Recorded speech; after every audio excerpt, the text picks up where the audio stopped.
I'm Wade Barris from the Canadian alternative outlaw rock band Parliament of Owls. I feel like I might burp, but I'm not going to. I'm going to resist the urge to burp, and this is my top five.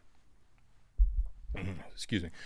So my top five today is the worst gigs I played. So um, I've only been doing this singing, performing thing for a little over 3 years. Prior to that, I had never sang in public to anybody on the planet, or been able to sing and play at the same time. So I worked very hard and had to fail a whole lot to kind of get where I'm at. So this is the top five worst shows that I've ever done.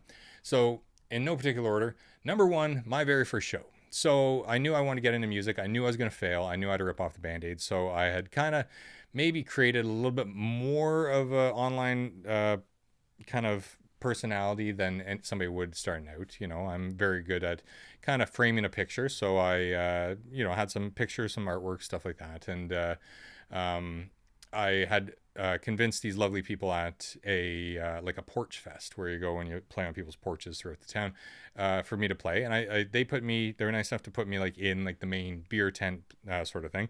So I performed. It was my first time ever singing to anybody on this planet live. And I struggled through the songs. I had a terrible brain injury like 15 years ago or something like that. And my short-term memory is messed up. Still to this day, I struggle with remembering lyrics, even if they're my own lyrics.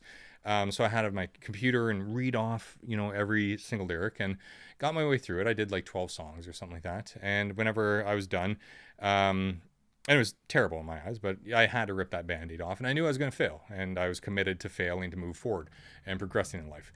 And I'd said to the sound guy, wow, that was the first time I ever did that. And he said, what, that song? I said, no, first time I'd ever performed in public ever. And he's like, wow, I guess good for you. You're better than some people that have been doing it for a while.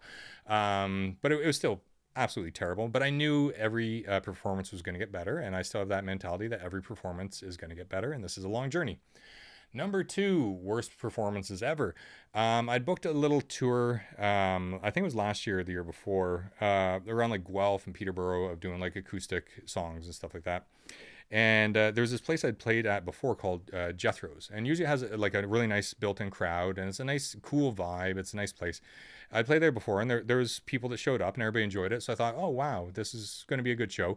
And anybody that performs at these places, you kind of have a little bit of anxiety, like when you go to open up that door to open up the venue, because you hope that somebody's in there. And you hope you open it up, and it's a full crowd, and man, that's going to be a good night. I opened up the door, and there's just the guy at the bar and some guy sitting, and I thought, oh, shit. So I go get set up, and the bartender's like, you can play whenever. I said, like, you're cool if I play? There's literally nobody here. And the guy that was at the bar, as soon as I was ready to play, like, I plugged in my guitar, and he like chugged his beer and walked out. And like, okay, so I'm playing to the bartender. And the bartender was nice enough. He said, yeah, you could play to me. It's all good, man. And I said, what am I missing? There's absolutely nobody here. Not saying that I draw much, but usually there's somebody that wants to go see live music.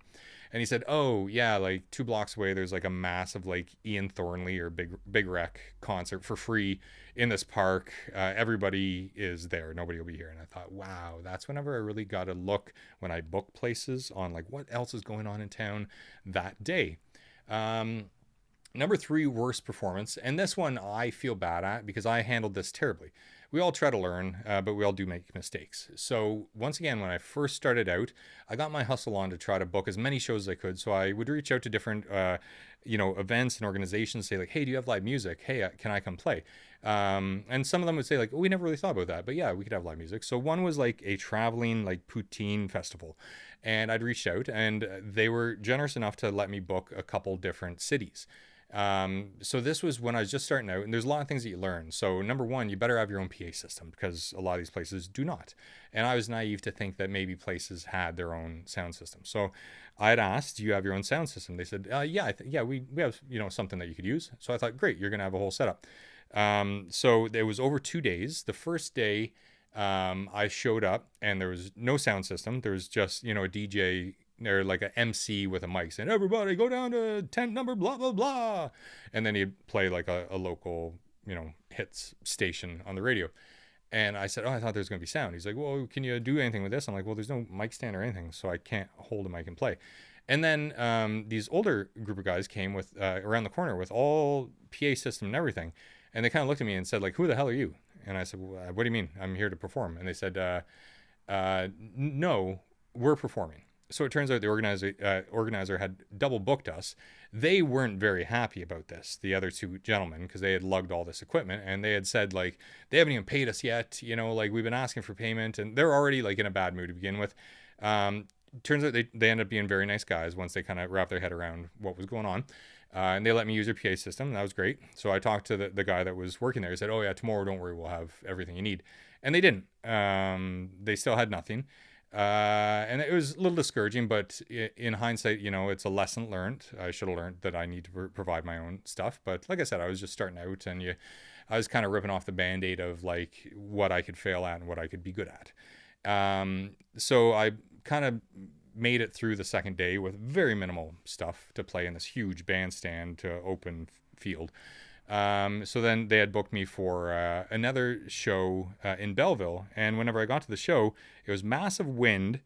The show was a little tiny tent, was all blown over, and there was still no PA system that they said that they were going to have. And it was right next to like a children's playground, which is super uncomfortable. I thought like, wow, I have a darker kind of tone, darker music. So I decided not to play. And it was in very poor taste, I admit. I was drinking heavily at the time. But it's something that I regret, and I feel bad for being unprofessional. And I've learned that, you can't behave that way. You need to adapt and be prepared. But yeah, it was absolutely terrible. So I didn't fulfill any of the rest of the obligation with that company. But it is what it is, right? Like I said, it was, I'd say 98% my fault of how I handled it. But it happens, right? Number 4 worst gigs I've ever had was right whenever I started. Once again, it was at like a little pub that was just kind of getting started. So once again, I was under the impression that they had a sound system. They kind of said, yeah, we have something. And I got there, they didn't. So I had to try to kind of project everything into this kind of open room without having a sound system or microphone or anything like that. But once again, these are all things that, I've learned from, and I'd say a lot of them I'm to blame for this, for being naive, but I've never really had anybody to kind of show me the way of things to do. I've just had to kind of figure it out on my own, and a lot of times I've failed. So yeah, that's that. And my number 5 worst gig ever, any place that has babies, man. I don't know how many times in the past 2 years I've played to babies. One place that's very kind to bring me in to do like matinee shows, in a course of 4 hours playing, there was 8 babies. And I'm not talking about children. I'm talking about like little babies, like newborns, that you have to bring in like the whole carrying case and the whole luggage of everything and changing and this and that. I don't know why everybody's bringing their babies out to bars. I can't for the life of me figure it out. The one place that I went to, I showed up, and it was one of those things again that you open up the door of like, oh, hopefully there's people here. And there was just a mat with 3 babies crawling around on it. And I thought, this guy can't be in the right place. And I was. And there was no stage or anything, which is fine. And I said, well, where would you like me to set up? And they said, oh, like, just move that, like, barrel out of the way. And he set up right there. And I said, where the babies are? And she said, yeah, where the babies are. I said, well, what do you want me to do about the babies? And she said, well, the babies will be gone soon enough. But they weren't. They were there for a long time. So I kind of sat up and just kind of was mesmerized of, like, babies kind of rolling on the floor, thinking, like, this is where my life is. I play to babies, and I don't know any baby music. I don't even know what new babies like.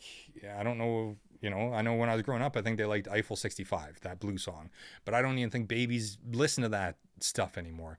But I've probably played to like full on babies, probably 25 times. And it's sad because sometimes, at these dinner places that they get me to play, people won't come generally for music. So you're kind of the in-between of like performing and being very quiet and not kind of annoying anybody while they enjoy their time together. And you'll have like old grandma that's meeting the baby for the first time, doing like the airplane thing, and I have a speaker right at their head. And I'm just like, I'm so sorry. I didn't know there was going to be babies and elderly here, and little baby, they're rocking back and forth. And they always say, oh no, the babies like it. But I don't think the babies could really speak on their own behalf at that point. They're little babies, But yeah, I played to a lot of babies, and that always is kind of the worst. Once again, I'm always super grateful. I know it doesn't sound like it, but I'm super grateful of the opportunity that anybody gives me. And I guess I'll have to keep playing to more babies, right? That's my top 5. Bye-bye.